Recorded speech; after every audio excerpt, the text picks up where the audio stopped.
Hello and welcome to the Eleemosynary Moment. My name is Aaron Spears. And I'm Brad Hathcock. 2 weeks in a row. Look at us I go. know. Well, I was thinking that we would talk about one specific topic this week, but then we kind of talked about Borderlands 4 a little bit. Um, and since you just got it, have you played any of it yet? No, I actually really was kind of just setting it up. I just started, saw the opening credits where it introduces to you the character types, like the siren and everything else. Um, she seems to have like the coolest power, in my opinion, from like the video where she had uh, like a floating version of herself with this giant scythe that just like cut people in half. Um, to me, that seemed pretty cool. So I think I'm gonna play through as the siren first. So I've always played the Siren in all the games, and I obviously went with the Siren again. And yeah, there you could kind of solo the game because she can spawn like four of those specters, and they have both ranged and scythe like close attacks, and then you can upgrade them. So she can, if she drops to a certain amount of health, it spawns another specter, and then those specters do a shit ton of damage, and they mitigate the enemies. They go after them and not you. So you can Wow, kind of solo the game with her. that's pretty cool. I mean, I always like the juggernaut aspect of some of the others. Sorry, I'm putting on my blue light glasses here. I've been having headache issues. Um, I've always kind of liked the tanky aspect of what was it, the Forge Knight or whatever. Like that's always, yeah, like I guess when you're playing. See, I keep getting there's a glare in the glasses. Um, It's okay. that tanky aspect, like somebody that just kind of runs up front, takes a lot of damage, stuff like that. Usually, I guess that's probably that person. Then I forget what the other one was called. With the he had like two guns up on his shoulders and The stuff. Exo Soldier, I think. Something like that. Which so that'll give you obviously like a ranged attack, in some capacity, and then I don't forget what the other girl was. She does like grenades. Her whole thing Yeah. is just like crazy ass grenades. I think I've been playing with three of the four, and they're all pretty interesting and fun to play with. But I don't know what the other guys are seeing, so I can only see what the Siren does, and I've gotten really used to her. And I also found this assault rifle that I haven't changed it out for like, I don't know, 10 levels now. It's just an assault rifle that shoots rockets every 3 seconds. And so it's Nice. just like, I just melt guys. I'm like, I have no reason to get rid of this because I don't. Um, yeah, I don't play the games for the story. I don't play them because they're like excessively challenging or anything. I just like going to a place and clearing it out and getting the like, oh, you captured the tower. That's all I need. Just want to Yeah, have fun. that and it's always cool to see like the guns that they come up with. So I don't know if people know this about Borderlands. If you're not a gamer, I guess you might not. And I don't play too many video games, but I've played Borderlands back in the day and really loved at least the first two. I don't even think I played Borderlands 3. I kind of Not very started good. getting out of video games by that point. And then I heard that, but my brother and I used to play Borderlands quite frequently together, and I always enjoyed it. And the guns that you can get in it are ridiculous. There's like over 1 million gun combinations. It's probably even more now. I'm sure they figured out how to weasel in a few million more at this point, but you can, like you said, you have an AR that just like randomly shoots missiles every couple of seconds. Like they just they're very inventive with their firearms and stuff in the game, and it makes it interesting to kind of keep going and using the different weapons. Yeah, I played Tiny Tina's Wonderland as well. For the same reason. Like, I don't care about anything that's happening. I don't even listen to the cutscenes. I just play them because I like to play the video game part of it. And they've adapted this to an open world, which is really cool. And they've added like engines to your like motorcycle, so you can like go a little bit faster or have more defense. There's a lot of customization, and I'm down with that. I like unlocking shit. And then there's these golden keys you can get off of like social media posts from like the account, and you plug those shift codes into a website, and then you get a key. You open the chest, which like recycles every time you open it, and it'll just have like really good shit in there. So there's just like a video game aspect of it that just hooks me. personally. But like I said, I'm playing with guys who aren't having a very good time with that part of it. I think they're probably expecting something else. I get Have something completely different out they of it. played like Borderlands at all before? Yeah, I played with one of them on the other games. We Because had that's fun. shocking to me that they wouldn't know what to expect then, because Borderlands has a very specific style to it that's almost like cyberpunky or something like that. That it kind of It's it very makes the silly. game what it is. Yeah, Yeah. it is silly. All the stupid like crazy people in masks and shit like that. Like it's a very very silly game. Claptrap. I mean, I did not watch the movie. So I assumed that it was gonna suck ass, so I didn't bother watching it. But I always enjoyed these games. I think they're inventive and they're fun to play for the most part, especially if you just like running around shooting. It's not similar to a Call of Duty where it's overly frustrating to play sometimes. Like obviously there's just people better than you in Call of Duty, and like sometimes you just can't get stuff going, like when you're playing multiplayer online and whatnot. Um, and the multiplayer in this is co-op, right? I don't think they have It's 4-player co-op. That's it. yeah, they don't have like a PvP or anything like that. So, um, you're just kind of along for the ride and enjoying the game together instead of the actual competitive nature, like a Call of Duty or a Fortnite or something like that. Um, and I think that there's not enough games that are like that. Like I remember playing Army of Two when I was in college, and me and my roommate we would play Army of Two like crazy. I mean, like taking tactics into it and everything else, and like flanking people and shit in Army of Two was a lot of fun. But it was just like player versus whatever the AI shit that they had or whatever, and it was a good game, but you know. I think you get what you get with Borderlands, and you're either in it or you aren't. Yeah, this other mutual friend of ours and we played through Split Fiction together this year, and also It Takes Two. And Split Fiction was just so much fun. It was so fun to play with somebody through that game.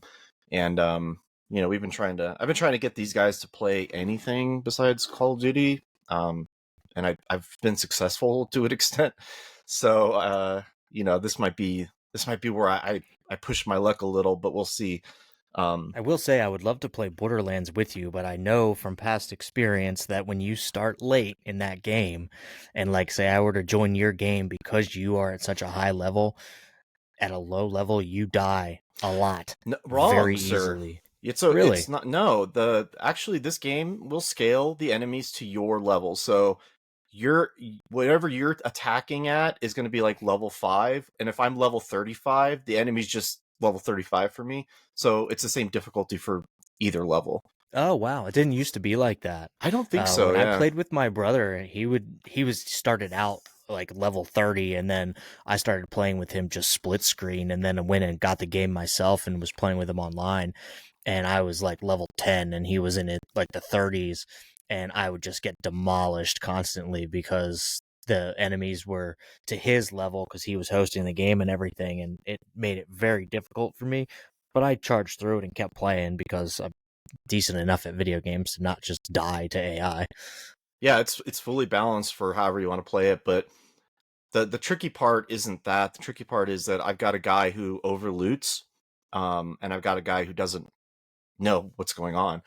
And me, I've got like super ADHD video game. I'm always moving. I'm always going to the next thing. I'm always on the one. I finish whatever I'm trying to do, and then I go to the next thing.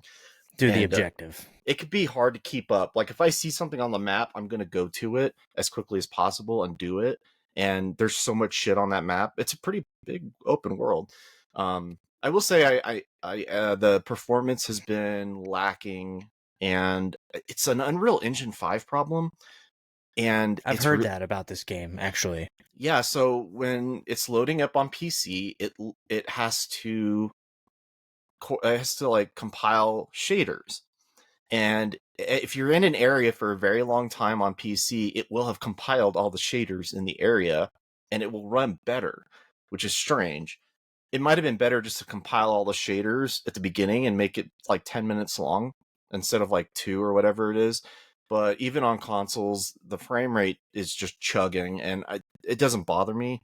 But it's been interesting to see the backlash towards Gearbox on that specifically. But Yeah. Well, I noticed like the selectors when you're starting out too are very mouse based.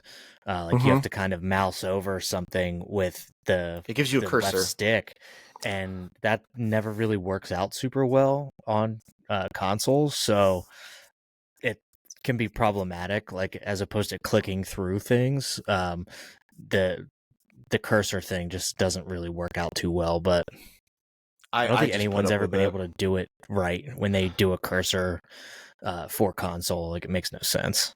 It'll make in that game. It'll make more intuitive sense when you're trying to like dig through 50 guns that you've got in a menu. But as far as like the actual cursor, yeah, it's always been sort of a bad way to go about it. But I'm having fun with it. I obviously have NHL 26 here, and I was playing Silk Song as well, which I don't think is a great game, even though it's getting like praise or whatever. It's just been a really, you know me, I like to play everything. So when you got like a game like Silk Song that's really interesting to look at, and then you just make it brutally difficult for no reason, and you can't progress unless you beat these bosses, and they're really really really hard, like stupidly hard. It can hamper the my perception of the game. So Well, that was like Bloodborne, what Ghost of Tsushima. What was the other one? Elden Ring is the prime example. No, what was it called? No, you're a knight. I forget what it was, Dark and you had to Souls. Dark Souls. Yeah. Like they made those games way too hard. And for someone like me that's more of a casual gamer as opposed to like a diehard gamer, that will kind of turn you off of that game if it's too much.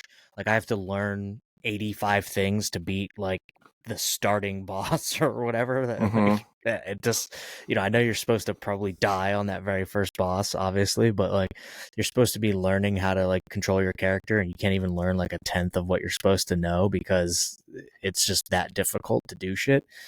And Yeah. just again as a casual gamer, it's not my kind of game, but I see what the allure is to people who are hardcore gamers and making things difficult. But like to your point, who is a hardcore gamer, sometimes you don't want that. Like, Hollow Knight so is like it sucks in that game because you can't go, okay, well I can't beat this guy now. I'm gonna go get better. I'm gonna go get more missiles or whatever. That game is just like you just have to beat the boss with what you got.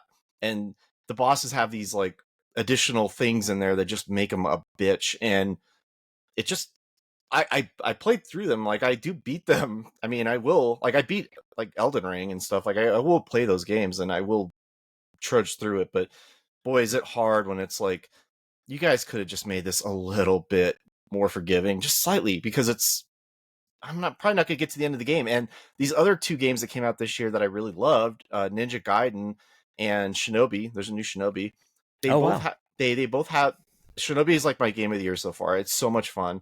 I did everything in it, and in the menus you can actually change it so that you take like 10% damage or you do like 100% damage, and um it makes it so that if you are not good at those games you can actually still play them. And I Like just adjust wish, the difficulty. yeah, they make it super easy for anybody to, I mean even for me, like after I beat the games, like I changed that all that shit down so I can get all the collectibles and I don't have to like constantly be like on my toes. And it makes it a lot easier. But we are not a video game podcast, Brad. I wish we were, but there, because it's a much funner topic than what I want to talk about. Um, which was that last week there was an assassination of Charlie Kirk, who's he goes on campus and debates. It's sort of like the one place where you should be able to do that freely in the United States. And he was literally killed for speech. And it's terrible. It's terrible. We could go into it. There's a lot of threads to pull on. What was your Yeah, I think. initial? Well, so I think to your point, like universities were supposed to be and have been for a very long time these places where you're supposed to go and have thoughtful debate. Um, that's really where education comes from, is being able to defend your ideas, and we know that people on the left aren't very great at defending their ideas for the most part. I don't Because think you people on the can right are either. no, especially not now, like on the far right, absolutely not. Um, and I think that this has opened up a lot of interesting discussion, but not really at the same time, right? Because everyone is other sidesing it, and you know, I know that the left is bringing back this like Melissa Orthman or whatever her name was, who was killed, and they're like, well, what about her? And Yeah, then obviously with Charlie Kirk, and obviously the assassination attempts on Trump and everything, everyone's trying to other sides it, but it's funny to me because the left is always like, I know a lot of lefties are like, well, that's whataboutism. That's whataboutism, right? And I've always hated that statement because, in my opinion, you're just providing historical context. And they're like, well, that's whataboutism. No, there's historical context here that's important in these conversations that you don't want brought up. So that's definitely part of it. You know, you're seeing all these people starting to like lose jobs. Like we've seen almost hundreds of people at this point lose jobs for, uh, I wouldn't say defaming Charlie Kirk, but like saying bad things about Charlie Kirk, post let's just mortem. be honest. They're celebrating it openly. Yeah, some are. I wouldn't say everybody, right? Yeah, Is like celebrating it, but we are seeing people celebrate the death of Charlie Kirk, who, as Dave Smith put it, was like the most moderate voice from, I would say, the far right, which I think is true. And he was willing to go and like concede points to people. I've long seen lots of his clips and stuff, but um, you know, the, these people celebrating it were the same people telling you you should lose your job if you don't get the COVID vaccine and stuff like that. And, you know, they've long said you can have free speech, but you're not free from the consequences. Well, actions meet consequences. Like you're losing your job because you're celebrating the death of somebody. Um, you know, regardless of what you think of him, if he's a racist, a sexist, xenophobic, whatever, you shouldn't be celebrating the political assassination of somebody ultimately. So, yeah. It sets a precedent that isn't the same as other. The reason why it mattered with him is because he was. That's why it's the story. Nobody knows who the name of the Congress people were in Minnesota where the recent assassination took place, and the ideology of that person. He was just like kind of a lunatic. But if a Charlie Kirk gets killed, it is a bigger deal because he was enormously popular amongst a segment of young people, and I think that from my point of view, you know, there's a generation of people who are young who do see this as a solution, and it's not. I don't see it as like it's not really up to you and I to figure out how you're gonna debate and be around people you disagree with. It's kind of up to them to figure that out, and you know, I wasn't a Charlie Kirk follower or anything. I just think that, he was doing something that is pretty normal and that they are unable to deal with it. And so they chose this route. And it only takes one guy. This, yeah, and I'm certainly no Charlie Kirk follower or fan in any capacity, but I have to agree with what he was doing, at least going onto campus and trying to have these debates and conversations. A lot of people will definitely say that he was probably the leader of like the youth conservative movement, really, because he was the one going out onto these campuses and having these like conservative conversations with people, and he would get thousands of people at these rallies, like. There was thousands of people that day. Yeah, and a lot of them are wearing like MAGA hats and things like that, which you and I aren't exactly MAGA right wing conservatives, obviously. But you know, the left is pointing at Donald Trump. You have like leftists streamers and things like that saying, well, he needs to go. I said it on Piers Morgan, the guy Destiny was like, Ugh. Donald Trump needs to go on and say, and like basically cool down the rhetoric and everything.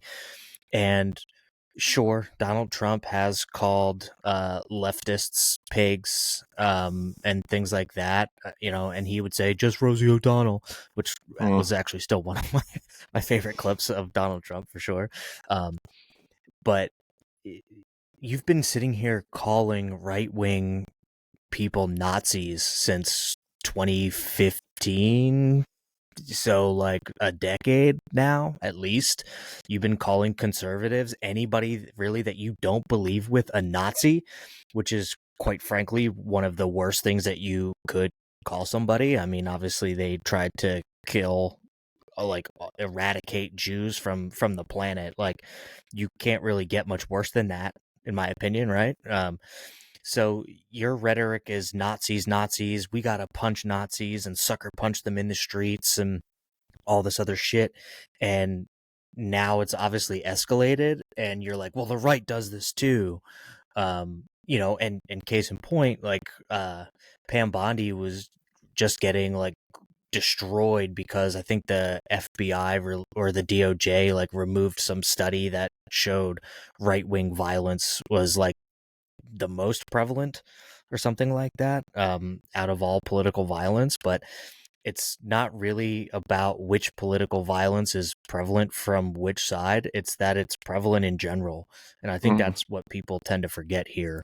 Um, you know, I think this is probably the most politically violent we've been since the 60s and 70s, right? In my estimation, yes, if you don't count terrorism. Because yeah, Brian Anderson or whatever his name was, the United Healthcare CEO, was assassinated in the street. It was premeditated, and that shooter just got the charges against him, federal and state. And we are seeing, we're seeing a lot of it, and it's the reason why I think it's important is that this is like sort of a hinge moment. I do want to mention on Pam Bondi, she should probably resign at this point because she, not the statistics part of it, but she came out and said something about, she's the Attorney General of the United States, right? She should know better. Yes. Saying that we're going to go after hate speech, and that's not how that works at all. Like you don't criminalize hate speech, and it was a frankly ridiculous thing that she came out and said. Well, yeah, I mean, the conservatives have been saying for years like there's no such thing as hate speech or that it's protected speech, which I would agree with. Like, all speech is protected speech, You and can't but threaten there's somebody. You can't right, but doesn't there's make threats, but so there's consequences like to it. You absolutely can threaten people, but there's consequences to doing so. Doesn't mean you can't do it. It just means that there's probably likely something going to happen. You know, it's just again like sucker punching people in the streets because you think they're Nazis. Like, at what point do you think that that's going to turn on you? Because if you're out here sucker punching conservatives in the streets and calling them Nazis, and don't get me wrong, some of them were actual Nazis, but like, if you're out there doing that and you're in a state like Florida or something like that, and you have stand your ground laws, like, you're likely to get shot and killed. Now, was it worth it to you to punch a Nazi in the face, or sucker punch somebody? No. Um, it's also fairly prevalent for people who get into fights like that that can die. Like, they can hit their head on concrete and die. Like, that's a very real possibility. So you're just escalating things by wanting to do shit like that. It and but sitting here demonizing speech from the right is fucking laughable, because Donald Trump campaigned on like being for free speech and like all this other shit, and constantly saying that the left is against free speech, and they are, for sure.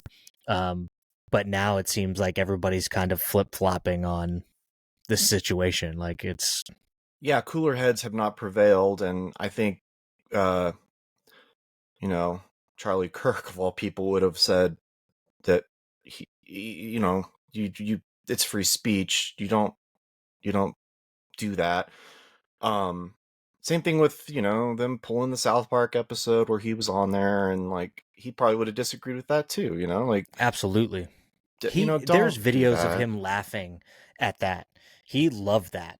He was like, "Oh, I'm in the zeitgeist now." Basically, like, they people have been making videos of and shit like of him with like a huge head and like all this other stuff, and he laughed at that kind of thing because it's funny. Like, it doesn't matter. Like, funny is funny, and there are some Don't people pull it. who choose to find things offensive instead of them being funny just because they want to be victimized. And he was not like that in any capacity. I know people are out here saying that he was racist and xenophobic and all that other stuff, but I don't necessarily believe that. I've been seeing a lot of videos on like TikTok and stuff about some like black conservatives going through some of the things that he said and saying like that's not really racist, and all this other stuff. But everyone's going to take their own form and opinion on this. So let me take a moment to lambast social media, which I think is the root cause of all of this shit. Likely. Yeah, I think, first of all, the fact that you could go on social media that day and see that video and it was everywhere, I think is definitely not healthy for anybody. I think that if I mentioned to you that old people are incapable of kind of understanding the memes that were written on the shell casings and the gamer culture and whatever else he was into, shooter. He was into like a lot of online shit that is radicalizing. And again, it's not for me to fight that battle. I'm 40. I'm not a young person. I'm not in Charlie Kirk's demographic. He wasn't talking to me. It's something that that generation needs to figure out for themselves. But COVID fucked everybody up, and I'm pretty sure that this shooter, from what we've seen, he was isolated and took a turn like shortly thereafter. Didn't have like a normal experience in college and was on, referencing Helldivers 2. I've heard podcasts with older guys, and they're like, he was playing Hellfire, Hell Sky 2, and it's like they have like no context for talking about any of it, so they don't get it. But like, you know, it's a lack of seriousness, but that led to somebody dying. And I think it's like, just whether it's Facebook, people's worst instincts. I have some people I follow who are like, if you didn't like him, you can just unfollow me. And I had some people who say like, if you think if you don't think he like deserved it, you shouldn't follow me. Also unhealthy, but like, it's kind of boomer mentality, like go post like your hot takes on Facebook. Which is like, all you do is sit back and go like, you don't have to have a comment on this. You don't have to have an opinion. Yeah, Um, but that's what goes into like these people getting arrested, like thinking that they can say whatever they want online without consequences, right? Um, you don't have to post your opinion online. You just don't. you You probably know, shouldn't, but nobody right? has a filter. Nobody has that gear anymore to just go like, hang on, I'm just gonna wait. And you and I have opinions, right, that you can find here on a regular basis. But we're not out here advocating for the death of a singular person over their beliefs. Like, I that's not don't what want we that. do here. I don't No, want that either. You know, you and I have long debated different topics that, you know, we agree and disagree on things, and how to accomplish certain things and stuff like that within our own government. But you and I generally lean somewhat the same direction, and maybe we disagree with how to arrive to the same place, right? But it's all a part of like having a healthy conversation and being friends. Like, we don't make our friendship about politics necessarily. Like, our podcast is very politically driven, and we do discuss politics quite frequently, but our friendship isn't exactly just based on that, right?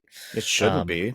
and I don't think anybody's relationship should be. I've seen politics tearing people apart, at you know, every level. Like, I see it partially, like, even in my own family and stuff. Like, I have family who are Trump supporters, I have family who are absolutely not Trump supporters, things like that. And, you know, they get into conflict over this shit, and there shouldn't be. It shouldn't run your life in the way that people let it run their life. And allow me to say that social media is again the root cause of all of that. Like if you weren't online all the time, you wouldn't get steeped in whatever you're seeing on TikTok, which should fucking be banned already. And that's where a lot of this is. You know, it wasn't more than a few months ago when some old lady was protesting for the return of the hostages from Gaza, and she was firebombed and she died. And you know, that didn't come from somebody who was like that you know, you don't get those ideas from anywhere else. You get them from social media. I'm not saying ban social media. I don't know what the answer is there. I can only worry about what I do, but it's fucking everything up. And if you read Days of Rage by Brian Burroughs, you know, where he catalogs all of the political violence in the 60s and into, 1975 even, um, there was all of that happening all the time. But this is different because you can be anyone from anywhere, any subculture, and you can find a small group of people online who might agree with you if you want to marry a Pokeball. There might be 3 people in the country who will let you say, like, yeah, we all like to marry Pokeballs. And you can find community. It's not good, but it's out there.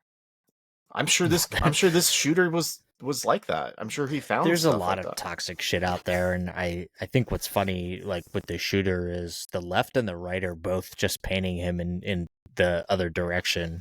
Um, if you saw social media, obviously it was, you know, the left was like, he's right wing, he's conservative, like all this other shit, and then the right is obviously painting him as like a left loon, and that, like, he has like a trans roommate and stuff, so he's obviously, you know, very leftist and stuff. And, you know, they were showing like his text messages between him and this person, I guess his roommate or whatever. um you know, how much does it matter, really? uh it probably doesn't, like, but something needs to be done to address how these things happen. And obviously the left is going with guns. Like, they were interviewing Kash Patel, and I think Amy Klobuchar was like, well, what about an assault weapons ban? Which I don't even believe that it was an assault rifle that was used in the shooting to begin with. But of course, they're pushing that agenda again, as they always do with these shootings, even though most mass shootings are actually done with handguns. And, you know, they like, the left, being they, like to discuss overall gun violence, which, like, half of gun deaths are actually from suicides. So if you remove those, gun deaths are actually way lower than what they tried to make it seem. um and, you know, Charlie Kirk talked about this stuff, and his position on guns was that we should actually have less gun laws and things like that. And everyone's like, well, how do you stop it? And one of his like main arguments was like, okay, well, look at cars. He goes, over 50,000 people a year die from cars, and he goes, should we ban cars? And they're like, no, that's a useful tool. And I mean, so is a gun. And the left likes to say, well, it's for hunting, and that's actually not true at all. And if you look at it, like I think the Federalist Papers and stuff like that talk about this. um, the forefathers, when they wrote the Constitution, just got done fighting a war to free themselves from the tyranny of a king. Um, that was what guns were about. Your Second Amendment is the reason why it was the Second Amendment, was to protect your First and your ability to say whatever you want. Unfortunately, you can say whatever you want and people will still kill you, I guess. I don't know.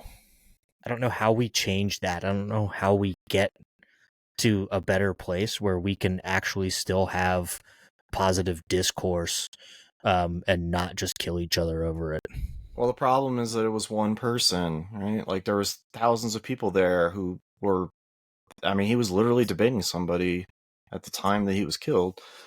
And like I said, I don't know if you saw the video.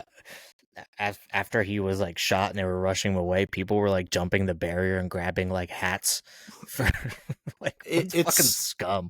Oh my god, all of it. Like pulling out your phone to film whatever horrible thing happens instead of reacting to it is a bad instinct as well. And yeah, but what would you say though to that end, where the FBI and other investigators can use that footage potentially to help them catch this person? I mean, obviously they've already been caught, but in general. So we live in a world of social media, yes, but what about using it as a useful tool in law enforcement to catch, say, a killer or something like that? Well, it appears that's how they found this guy. So I don't know if we really don't know like if the Ring doorbell camera was what led them to find out who or where he was from and what happened. They found him remarkably quickly, although still a couple days, which was maybe a long time. Yeah, I don't. Which is also funny because the left is like, oh, it took you forever to catch him. Think about how many killers actually are still walking the streets that have never been caught. Catching somebody within a couple of days when they get away is actually, I don't think, that bad. I I mean, I don't know. Obviously, you would love to catch them within a couple of minutes, but that's not a guarantee. I mean, uh, think back to the Boston Marathon bombing. That guy was on the run for a couple of days, wasn't he? Both of them, they're brothers. Yeah, and they shut down Boston for that. And it took them a couple of days to get this guy. He was like hiding in somebody's boat in their backyard. Yeah, and he ended up on the cover of Rolling Stone. And here we are. Talk about glorifying a killer. Yeah, I just want to say, like, I'm not a gun guy. I don't like them actually. I have the right not to like them or use them. And so I think it's important to say that you are probably the gun guy, and I am definitely not. And I just think that that's not the answer to this. But I don't know what is. I do know that all I could do is read what happened before, and almost everybody from the Weather Underground that were doing 1,000 bombings a year ended up teaching at colleges, and that's where they are today. And those are the people that are educating young people into believing certain ideas about speech, about I don't know, everything. And it's not the rot, man. It starts at the head, dude. I think that the main issue today that we have to live amongst is that we ultimately teach this like victim mentality to people. And instead of like taking accountability for yourself and what you do, you're quick to blame someone else for something that either you could have avoided or you could have done something better to avoid the consequences of said action, made a better decision, something along those lines. But we just have this victim mentality these days, and I don't think it serves anybody well to think that way. People can slight you. People obviously can do harmful things to you, in which case you are a victim to an extent. But sometimes you have to ask, like, what can I do myself? Like, why are people so sensitive about things that are said these days? And it's just because, in my opinion, you want to be heard, and the easiest way to feel like you're being heard is to be the victim. And that doesn't fly with me. Like, I think being able to debate your ideas is way more important than just being heard. And being the victim. Like, it makes no sense to me. Like, you need to get out there and you need to say what you're going to say regardless of who it hurts. And be able to defend that idea. And that's just so important, I think, to me. But I don't understand why it's not important to this younger generation. And I I think, again, social media plays a huge part of it, right? Like, you want to be the center of attention all of the time.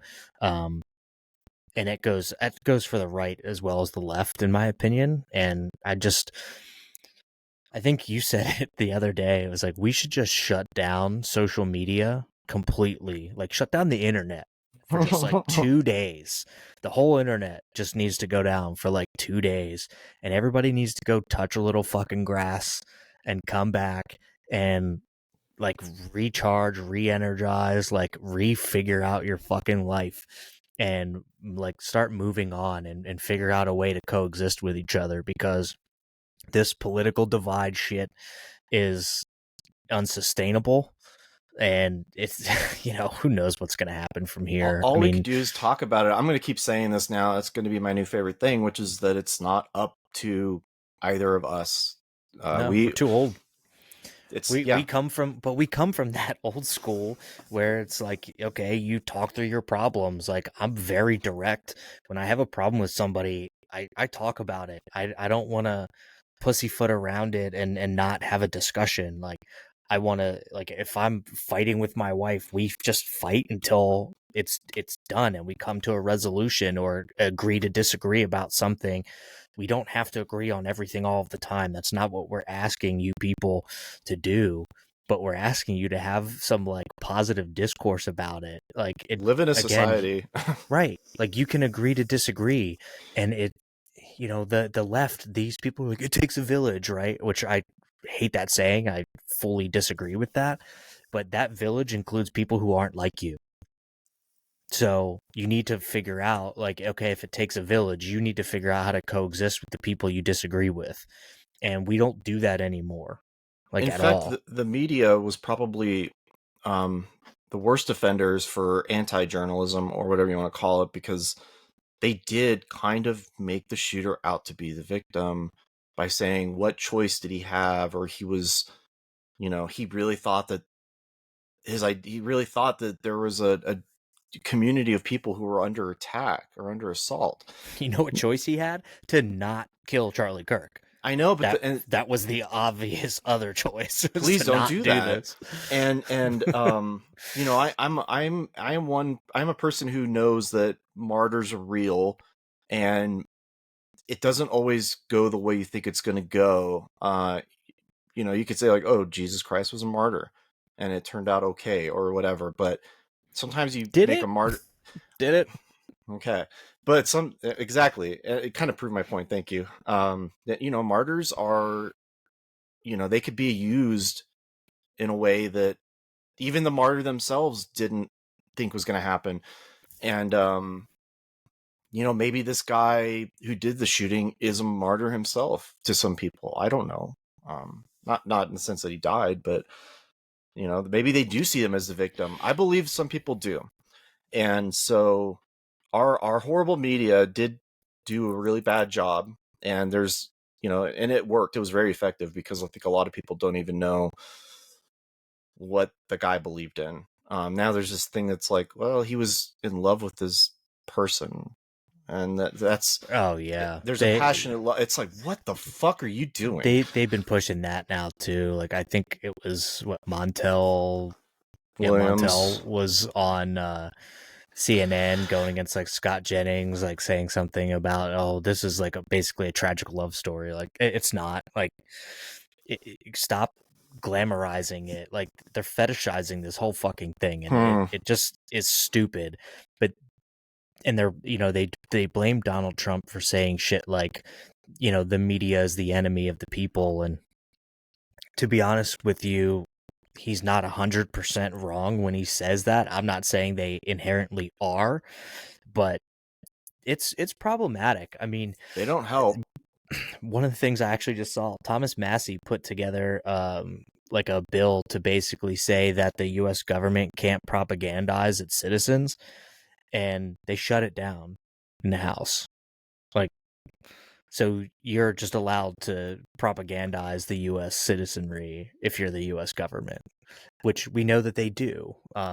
It gets spun by both sides at the hands of the major media companies and stuff like that. And we saw it during COVID, obviously, like trying to shut down people who were skeptical of the vaccine and all this shit. And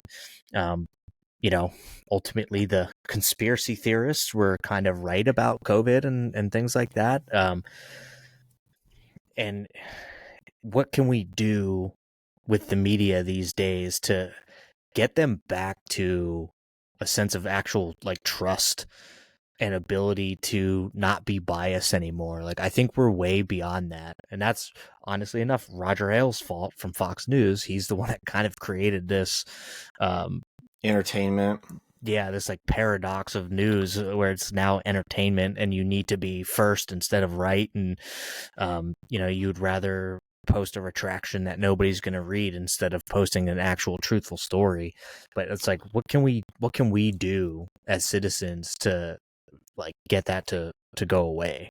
I don't know how you teach media consumption to people who don't, they have free will. They can do whatever they want. They can follow whoever they want. They can go online and they can just find it. The Do you broader, believe? Good. well, I was gonna say the broader media probably is doing it to themselves. They continue to be less relevant every time they try to do what they're doing. So, do you believe that part of the issue comes with overconsumption? Like there's way too much media to consume these days than there used to be, right? Like when we grew up, cable didn't even always exist really for us, probably, or like you didn't have it, so you had 3, 6, and 10 like channel. We didn't always have the internet and computers. We're that like generation that we started it. Like I remember, I don't think I had a computer till I was 10, something like that. 2001 for me. Right. So it's like we all went out and did like normal shit. So do you think that there's an overconsumption of media today that just leads to negative thinking or whatever? Like, I mean, it's a lot easier to be pessimistic about the world today because of what you see on the news. I mean, I would be if I was 21. I'm sure you're asking that question, and your answer is yes. Am I I correct? believe, yeah, I do believe so. I mean, I used to fucking get a newspaper every morning and read the newspaper when I was in like homeroom in high school. Oh, So I'd read. go and like get like a cup of coffee and stuff. And I like to read books when I can and have time now. I know you like to at least listen to I audiobooks read books and too. read as well. How dare you slander me? I listen to No, but audiobooks. at least you're doing something to like learn, and it's not just a form of consuming whatever garbage news is on. But a lot Yes, of it there's too comes down much. to social media as well. Like but what can we do at this point to go back? I'll ban TikTok. Still continue But to it's not bump up. just TikTok. Like You're right. I I know know. you're like, I'm not for banning social media, but you are, because like you want a TikTok ban, and I understand why. But it's beyond that. Like we can't do that. I don't know, man. I don't have an answer for you. Yes, there's too much media. Yes, there's people going on Reddit and they're losing their fucking minds about stuff and they're creating a world they don't actually exist in because it's just not a reflection of reality. So there is too much, and I see that, like, YouTube is the number one streaming platform in the country. It's my number one streaming platform. I Yeah. watch mostly on YouTube, and YouTube's not, it's not full of this shit, but these other places are. And I don't know, man. I don't know how rabbit holes work, because you end up going down the Mary the Pokeball rabbit hole, and you might end up somewhere that's not very good. And I'm half joking, but like, some of the shit people are getting into is really not policeable. There's no way you're going to fix that. I don't know. It's a societal problem that I'm not equipped to answer. But I don't want to answer it, who actually. do you think can fix these societal problems? Because I think we're way beyond the government We're way being beyond. able to like fix societal issues in general. I don't They want the have government to no fix it. interest. Right. Well, they have no interest in doing it anyway. No. They have every interest in continuing to keep a divide amongst American people in order to win elections. They're doing it today. They've Right. done it. They both, everybody used this assassination to do just that. And at the same time, talking out the side of their mouth and saying we need to lower the temperature in this country. Another phrase I hate, because they're they're the people who introduce all of it for the most part. Again, pick any other bad thing in history and try to run with that. If you're going to paint the other side as the worst possible thing, at least be different. Like the laziness of this, just going like, oh, this guy's a communist, or this guy's a Nazi. Like, it just, none of it helps. It's so stupid. Nobody learns. Nobody is educated on any matters. I'm not perfect, but like, at least I could see that and go like, that's really dumb. But I don't know. I just get annoyed by it. All I could do is be annoyed. Well, that's easy to be. It's easy to just be annoyed, but at least you're informed, right? Like, I mean, there comes with a level of annoyance, because if you weren't annoyed, you wouldn't care. But you do. Like, you deeply care about America, as do I, and the way yeah, that I this love this country is country. going. I don't like I where it's also going. love this country, and the people who sit here and obviously hate on Donald Trump and say that this country is a shithole, when they also lambasted Donald Trump for saying certain countries were shitholes. There's a reason why people want to come here, and it's not just from third world countries. Like, they want to come here from what would be first world countries as well. Okay, like my grandmother specifically immigrated here from Germany back in, I guess it would have been the 50s, and people wanted to be here. Like, it's America, and there's nobody I know that loves America more than my grandmother, and she's a German immigrant here. Like, I think that this country continues to be the best place to live. You wouldn't know it from the news, but that's just the facts. And I think people need to understand that, and they need to also understand how difficult it is to go to other countries. If you are not affluent, you have a very low capability of actually going to another country and immigrating there, because they make it very difficult. It's actually very easy to become an immigrant here in the United States, compared to other countries, and people don't understand that. So people, I think, need to they need to cool out, right? Like you Well, said, like the media is saying, and politicians saying, bring the temperature down, but they're not doing that. they're not going to. And I don't. This president is not capable of doing that. No. I've accepted the fact that he and Biden both were terrible at it. And Well, it's not politically expedient for them. I mean, we saw all the clips of Biden saying, "Oh, if we were in high school, I would take Trump out back and beat his ass." Like, but the left was cheering that. Like, they weren't sitting here saying, "Oh, we need to take the rhetoric down."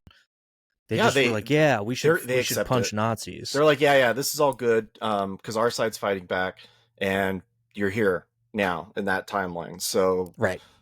fuck it, man. But then they turned around, and like when Trump got shot and he got up and was like, fight, they're like, see, he's a tyrant, and like you've been sitting here saying he's a authoritarian and all this other shit, and the left wants to like ban guns, but at the same time, like the only way to fight authoritarianism, as we've seen pretty much throughout the world, is to have an armed citizenry. But so you in like out one side of your mouth say we need to ban guns, but out of the other side say that like we're authoritarian or we have an authoritarian government. So which is it? I mean, there's like a lack of critical thinking about things, and people don't really, they just don't think. I think when people go on social media and they celebrate the death of somebody, they just aren't thinking. They aren't saying, is this good or bad? They're just like, fuck yeah. It's like sports, man. We replaced your favorite sports team with a fucking political party. Pretty Sucks. much. Pretty And that's much. how they treat it too. They get the merch, they get the flags, they get the signs for the yard. They've got their side, and they cheer.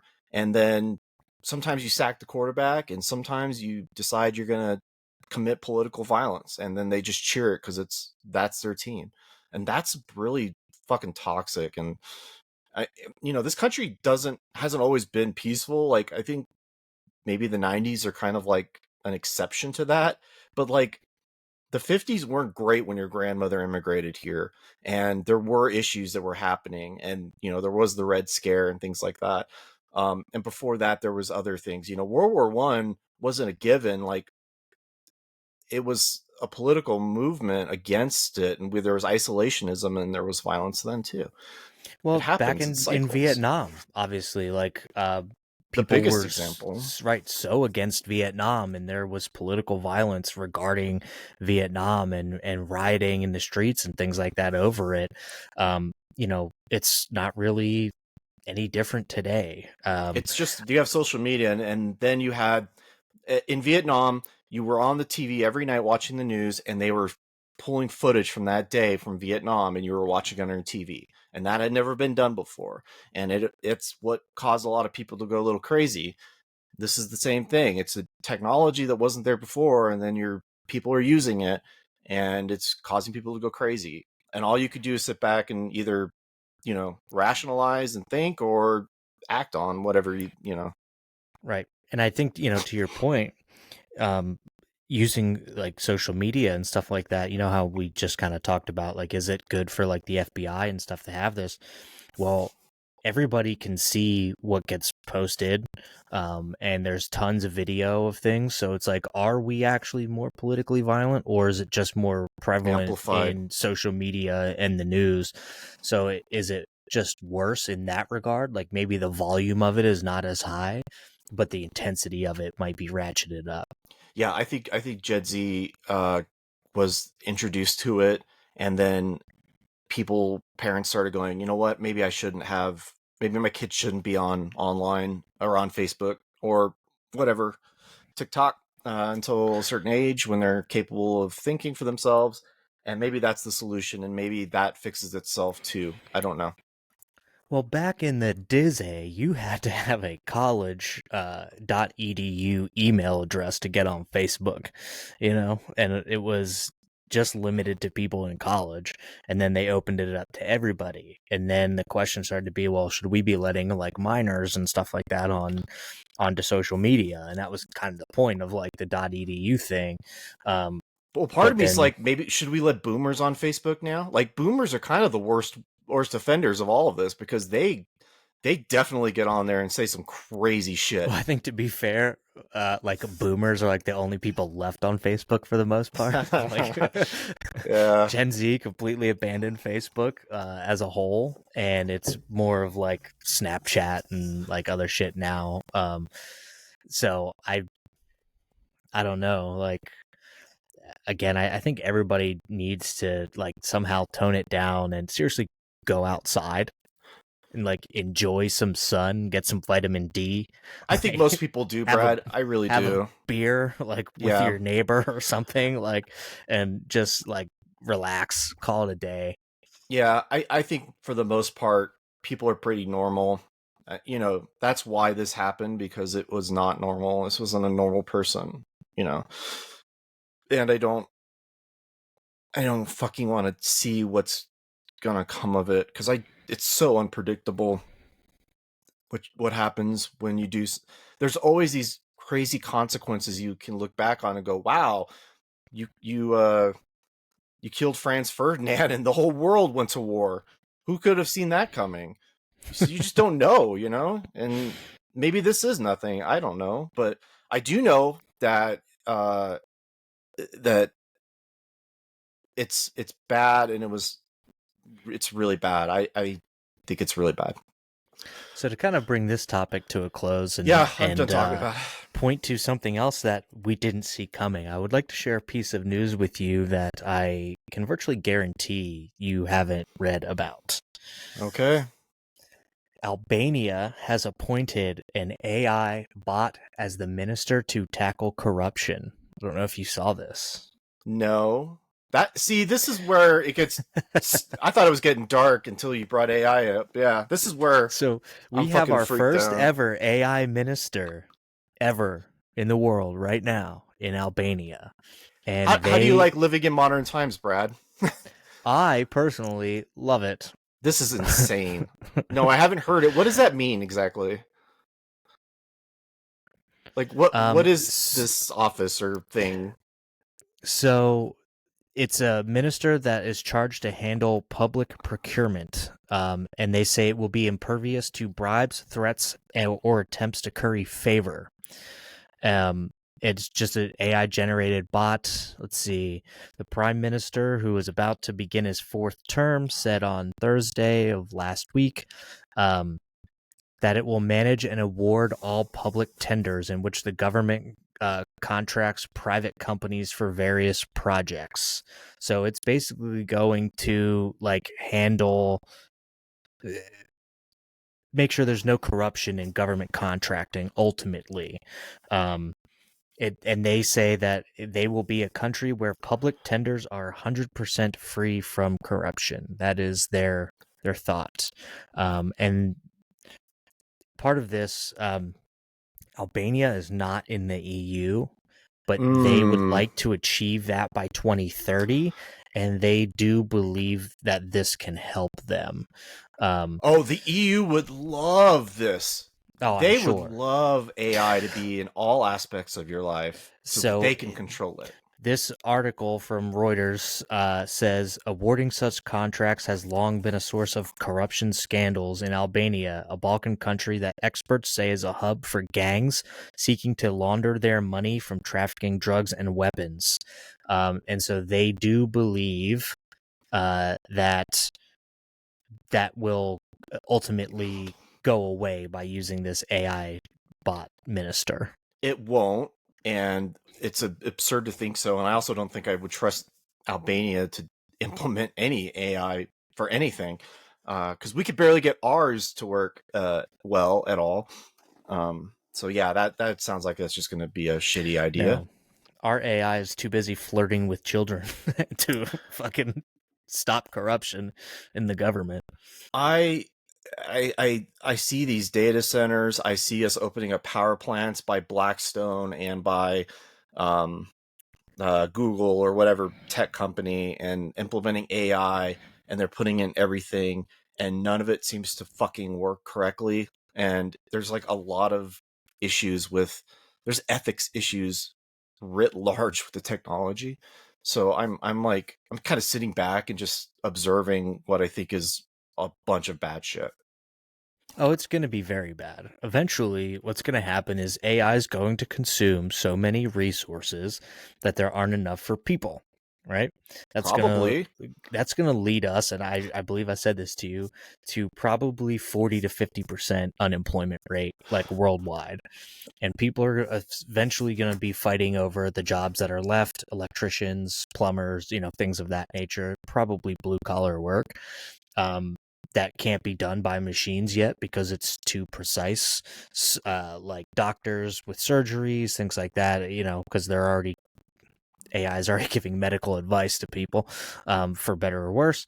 And ultimately there's just going to be a run on the world's resources. This is how we bring ourselves to basically Elysium, the movie with Matt Damon, and that's probably somewhat similar to where we are heading in an eventual, maybe not our lifetime, like you and I, but probably the next generation or the generation after that is probably more likely. They use so much water for these things. Like, Thank you. I was going to bring that up. it's like unbelievable. And people, I guess we should be okay with that if they can use ocean water, considering climate change. We're getting more and more ocean water. Maybe it's a way of solving, losing land to climate change. Who knows? So AIs may be solving climate change for us. Who knows? But I don't think that's the case. It'll be interesting to see how this goes, especially I'm going to assume that probably in the first 6 months we're going to see some kind of like very corrupt shit. Someone's going to hack this fucking AI bot, and it's an Albanian AI. Like, what? I know. Why would it work? Yeah, it brings up another movie. You bring up Elysium, I bring up Eddington. That movie's about data centers, and in the short term, data centers are really bad for the environment. I'm not a like environmental guy. I don't say like you don't drill for oil or any of that shit. But I do see data centers, and I'm like, dude, that seems bad.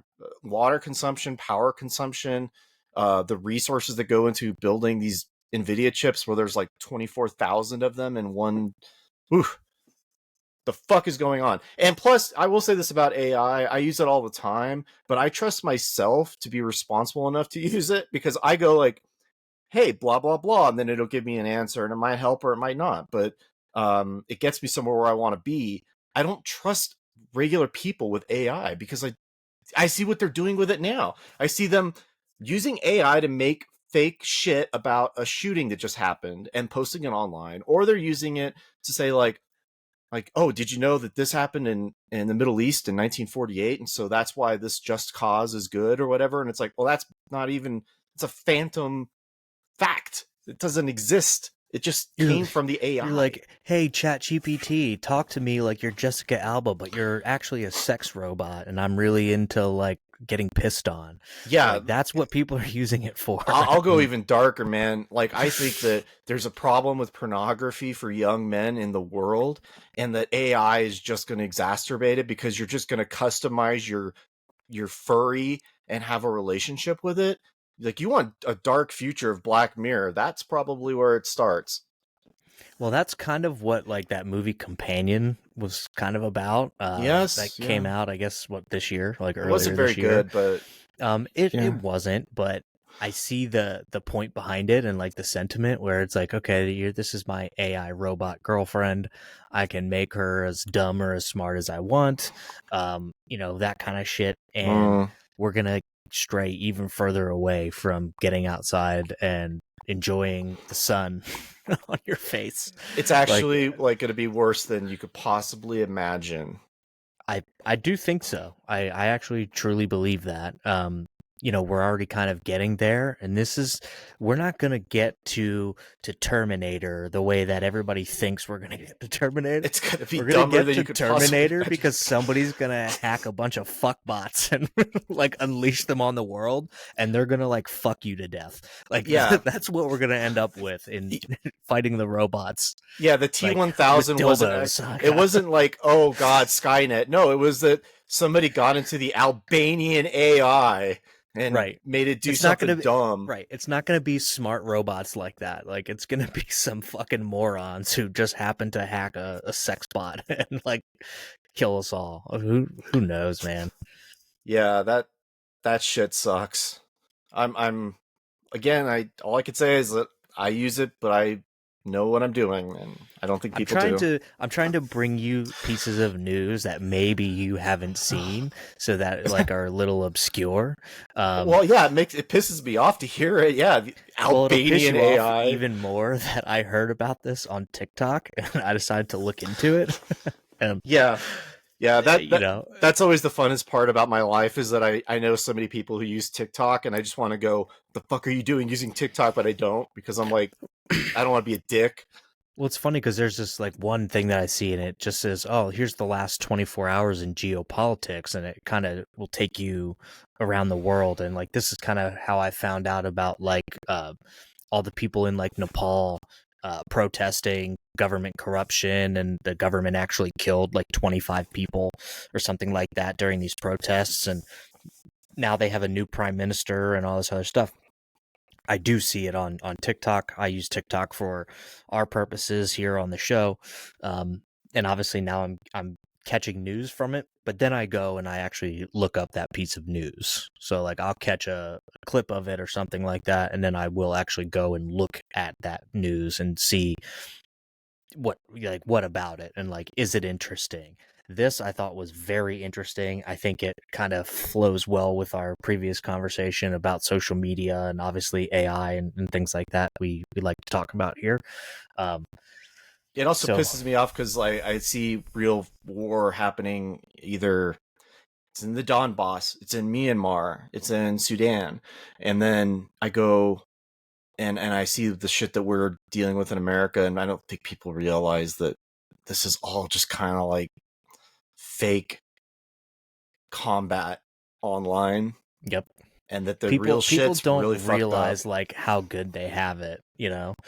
So And I hate when I people preach to me like that. I hate people say like, "You don't know how well you have it." I, when I was young, I did blah blah blah, and like, oh, youth is wasted on the young. That's my new favorite phrase, but but it's true. it's true, and things are pretty good. Just go watch your fucking football game and try to enjoy whatever time you have on this planet, because you I don't think live in that's Myanmar I or think that's the best we Albania. can do. And you and I are about to enjoy our time on this planet because hockey is coming back. I said it last week, and now we're 1 week closer. Fucking can't wait. We're like 2.5 weeks away from the start of the season. And yep, everybody's practicing and posting, and social media is good for sports actually, which is good because it's like it's generally positive. And I have no expectations for very much this season because I don't, it's too soon to tell what might happen. But yeah, I'm fucking ready for, like I said last week, sports is back, baby, and that's cool. Like, Yep, thankfully. Something to kind of like focus on, get our attention off of some of this shit. But I will say I'm going to be following this stupid fucking Albania story to the nth degree thank because you. everybody is like, what happens if we get AI government? Like maybe it'll actually fix things. We're No, about to fucking find out, buddy. this is your Gazapir. This This is is like yep, this your is like white the whale. ultimate fucking white whale for me. I'm really excited to see how this goes. Um, it's not going to be good. Well, I want to I'll give a start huge there. shout out to all Miami Dolphins fans for just let's just go as bad as it could possibly get. Let's just see how bad you can go. Will you win a game this season? Who could say? Tankathon. Yeah, The only way to rebuild is get better picks, right? I mean, we're at the point now where we're like, I don't know if the NFL is pretty predictable, but one thing it's unpredictable is how bad can your team possibly get. So it's fun to sit back and be dismayed by this entire season. How do you say their quarterback's name? Tugalivova? Tua Tagovailoa. Tuga Viola. Is he dead yet? Uh, yes, and that's why he's amazing. And I mean, the guy's got like 5 concussions, I think, like big bad ones too. So And you that's wonder why good. they have a CTE problem. Yeah, and the other guy's getting Tyreek Hill's being accused of like, beating up his ex-wife on like 19 different occasions, and one of the assistant coaches got released because he beat some woman up at a bar in Miami, and the head coach is a lunatic who talks about death impending in press conferences, and the whole thing is fantastic. Love it. Never ceases to amaze me. Yeah, it's definitely a cursed team, and I've been reveling in this because for so long it's been it's been just mediocre performance. But now we've hit the bottom instead of the top, and that's interesting. Yay, sports! But at least the the Florida Panthers will be on the ice soon, and I will partake in that joy. Another Revel season, in it, buddy. Just revel in it. Shall we call it here? I think so. This was a bummer episode, but I think it was unavoidable, the topics we chose. Hey, I tried to bring it full circle for you and give you some positive news about Albania, but yeah, you weren't having it. No, you should drop Albanian news every week, actually. I need try. What's going on in Herzegovina, or whatever it is. Herzegovina. I need an update. Pop in and see what they're doing. Goodbye, dear sir. See Until you, pal. next time.